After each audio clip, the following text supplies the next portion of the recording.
The night my parents told me to leave the house with nothing, I didn't argue, because they had no idea they were forcing the owner out of his own home. I used to believe my family was unbreakable. My name is Ethan, and for most of my life, I was the one who kept things together.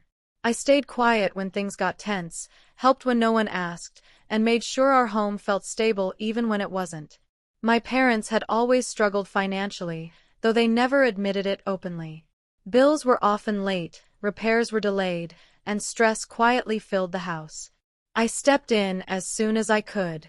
I worked part-time during college, saved every extra dollar, and eventually built a steady career that allowed me to contribute more than they ever expected. What they didn't know was how far I had gone to protect them. A few years earlier, when things had gotten really difficult, I quietly arranged something that would keep us safe. The house we lived in was at risk, and instead of letting everything fall apart, I stepped in legally. Through savings, loans, and careful planning, I secured ownership under my name. It wasn't about control. It was about protecting my family from losing everything. I never told them. I didn't want them to feel embarrassed or dependent. I just wanted peace. For a while, things improved. Or at least I thought they did. Then my older sister Olivia moved back in. Olivia had always been different from me. Confident, outspoken, and used to getting her way. She had a way of influencing our parents, especially when she framed things as fairness. Slowly, the atmosphere in the house began to shift. Small comments turned into complaints. Complaints turned into arguments. And somehow I became the problem. It started subtly. I was told I should contribute more, even though I already covered most expenses. Then it became about space. Olivia wanted my room because it was larger. My parents agreed. I didn't fight it. I moved to a smaller room without saying much. But that wasn't enough. Over time, I noticed how conversations changed when I entered the room. How decisions were made without including me.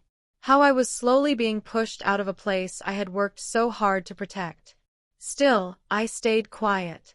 I told myself it would pass. It didn't. On Christmas Eve, everything came to a head.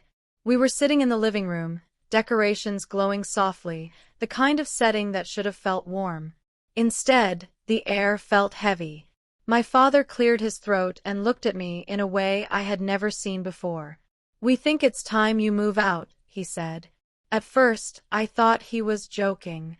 But he wasn't. Olivia sat beside him, arms crossed, her expression calm but firm. My mother avoided eye contact completely. "This isn't working anymore," my father continued. "You've been causing tension, and Olivia needs stability right now." I stared at him, trying to process what I was hearing. "I've been causing tension?" I asked quietly. "It's not up for debate," he replied. "You need to pack your things and leave tonight." Leave. On Christmas Eve. For a moment, I felt something rise in my chest. Not anger. Not even sadness. Just a deep, quiet realization. They truly believed I had no place here. And more importantly, no power. I looked around the house. The walls I had protected. The space I had preserved. The place I thought we shared. And in that moment, I understood something clearly.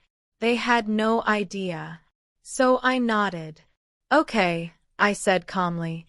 No argument. No resistance. That seemed to surprise them more than anything. I packed a small bag, just enough for a few days.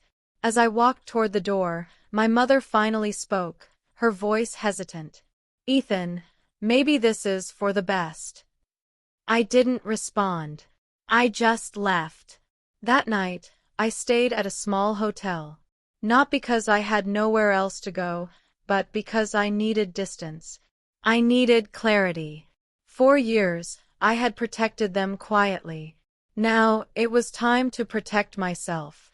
The next morning, I made a few calls. Everything I had arranged years ago was still in place. The ownership documents, the legal agreements, the payments, all of it pointed to one undeniable truth. The house was mine. Completely and legally. I didn't rush back. I didn't call them immediately. Instead, I let time pass. A few days later, I returned. When I walked through the door, no one greeted me warmly. There was tension, confusion, and something else beneath it, uncertainty. "I thought we told you to leave," Olivia said. I met her gaze calmly. "You did," I replied. Then I turned to my father. "But there's something you need to understand." I placed the documents on the table. At first, they didn't react. Then my father picked them up, his expression slowly shifting as he read. Confusion turned into disbelief. Disbelief turned into silence. "What is this?" he asked. "It means the house belongs to me," I said simply. The room went completely still. "No, that's not possible," Olivia said, her voice sharp. "It is," I replied.